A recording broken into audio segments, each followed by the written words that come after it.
Rabat Mukdal. Rabat. Okay. In regards to the many schools that Baba Yananan or Dr. Malachi Kobini York or Dr. York, whichever you may call him, has taken you through, what has been your drive to stay or to go through the many different schools and to still be a prominent student teacher, prominent father, etc.?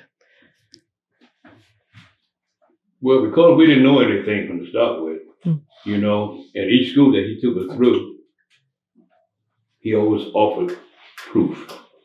Like he was talking through anything that happened and time to go into the Bible, he would tell you where in the Bible that you can find it, and where you can find it, you know.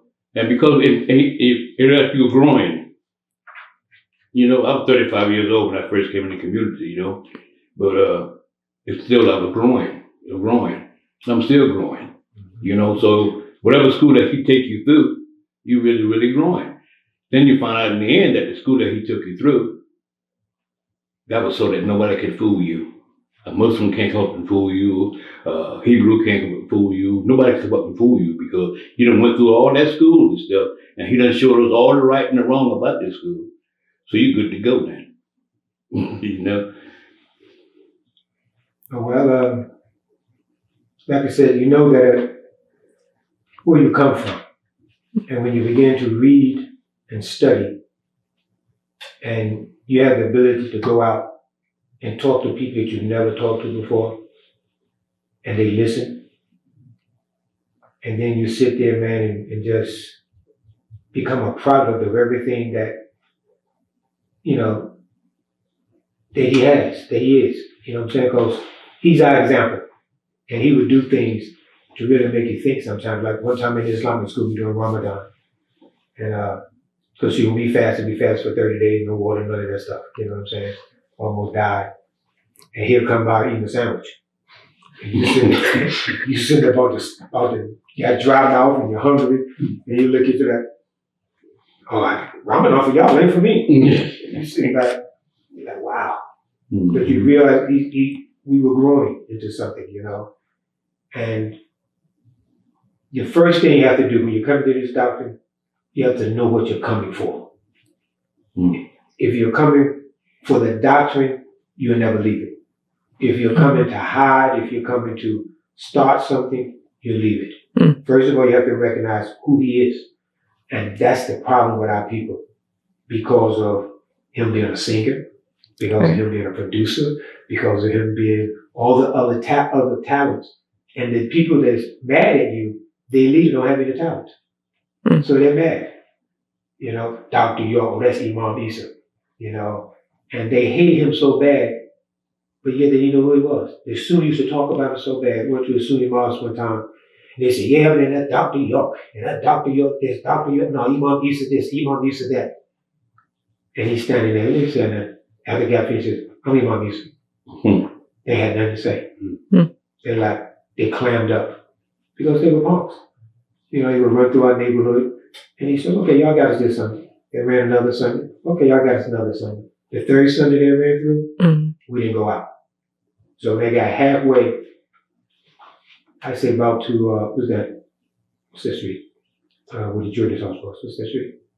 Where we were going to build a school. Sudan? Not Sudan. Coming from the school. Well, anyway, that street right there. And all the brothers from both sides of the street, out of the houses came. And we were lined up. The old man comes over with AK-47. And we were like, they were chanting hard. And when they got there, that chant went from here, here. And he called over, he said, the next time y'all come through our neighborhood, you won't come out. They never ran back through the neighborhood. That's the way it was. Because he was there with us. He fought with us. He cried with us. He did everything with us. You know what I'm saying? And he's a prankster. He's a big prankster. I got initiated when I moved in at a birthday party. They had a birthday party. I didn't know. I'm just new. I'm having to stand beside him. They just big cake here. You know what I'm saying? So he said, you had enough? I said, yeah, everybody had enough. He tasted the cake. He said, everybody had enough cake now. Everybody through, yes.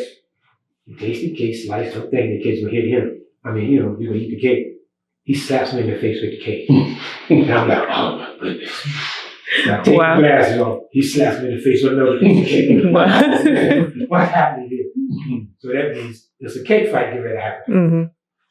And man, it goes on. And I learned my lesson. When there was a birthday party, I do not stand there, the old man where the cake is, because he's gonna get you. He starts it off, he ends it. You know, so you know, it's the fun of it. We had more fun than we did anything else. It was no.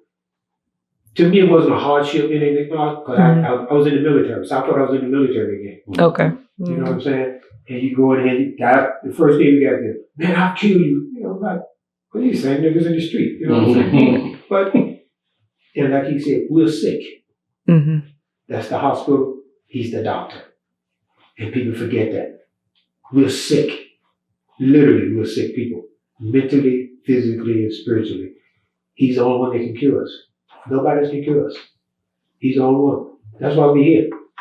He said this is one of the white man's biggest nightmares. We're here together, talking about right knowledge, and we're in the They street. don't like this. They don't like this. You know what I'm saying?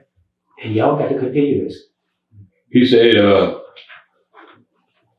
his freckles are too close. Yeah. That's why people don't want to listen to him, you know? It's The melanin. Yeah. what's that? Yeah, he said it was too close. I know when we first got just a man threw a party that lasts 30 days. You never last a party 30 days. 30 days, boating, fishing, softball, you name it. That's what we were doing up there. 30 days. Beautiful time, beautiful time. I tell you, we were doing the time when Billie Jean, that's my girl. Yeah. That was doing. Michael Jackson. Yeah.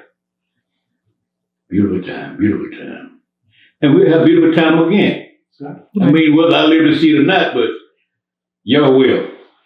You know, now I ain't ready to go yet now. I want my 120. I want my 120. I don't know about y'all. You know, because I enjoy telling people what's going on with us, you know, because that's our job.